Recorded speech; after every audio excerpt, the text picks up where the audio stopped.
मैं एक दिन गांव की छोटी मस्जिद में मगरिब की नमाज से थोड़ा पहले गया और नमाज का वक्त होने पे नमाज पढ़ी। तो फिर जब बाकी के लोग नमाज पढ़कर चले गए तो मेरे सिवा मस्जिद में कोई भी नहीं था। मैं खुदा से बातें करने लगा। मस्जिद के मेहराब पर आयतल कुर्सी के हरूफ दर्ज हैं। मैं बड़ी हसरत भरी निगाहों से इन हरूफों की तरफ देखता हूँ और खुदा से बातें करता हूँ। खुदा से कहता हूँ कि मैं तो बस आपकी रहीम ज़ात से वाकिफ़ हूँ। मुझे नहीं पता तेरा मुकाम क्या है, आपसे कैसे बात करनी है और कैसे नहीं। अगर मेरे मुंह से कोई ऐसी बात निकल जाए जो आपको पसंद ना हो तो मुझे माफ़ कर देना।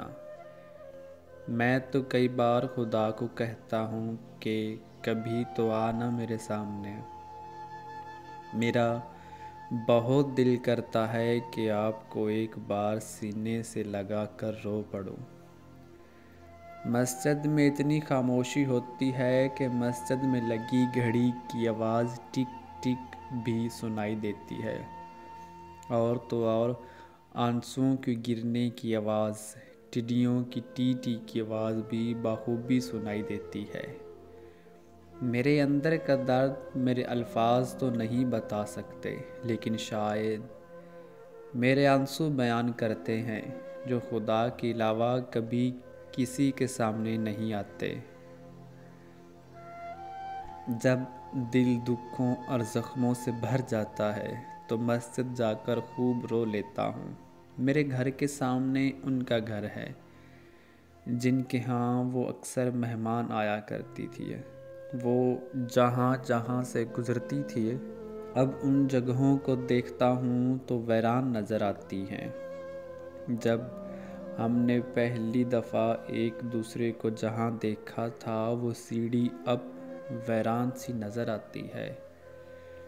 बहुत दिल करता है कि काश वो एक बार ही नज़र आ जाए, लेकिन ऐसा कभी नहीं हुआ।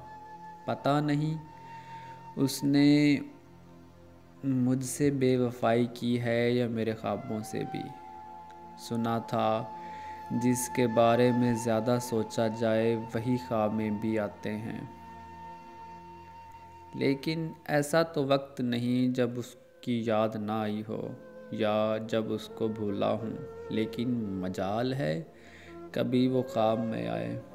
मेरा दिमाग कहता है कि वो अब कभी वापस नहीं आएगी, लेकिन वो कहते हैं ना कि जैसे कोई अंदर से कहता है कि वो एक दिन ज़रूर वापस आएगी, लेकिन वो कब वापस आएगी इस बात का नहीं पता। पता नहीं मुझे ऐसा क्यों लगता है कि मैं आहिस्ता आहिस्ता पत्थर दिल न बन जाऊंगा, लेकिन अभी तक मेरा दिल बहुत ही नाजुक है जो छोटी छोटी बातों से भी टूट जाता है। अभी तक 2 माह गुज़रे हैं ताल्लुक़ ख़त्म हुए को, लेकिन ऐसा लगता है कि जैसे पता नहीं कितनी उम्र बीत चुकी है, बात नहीं हुई।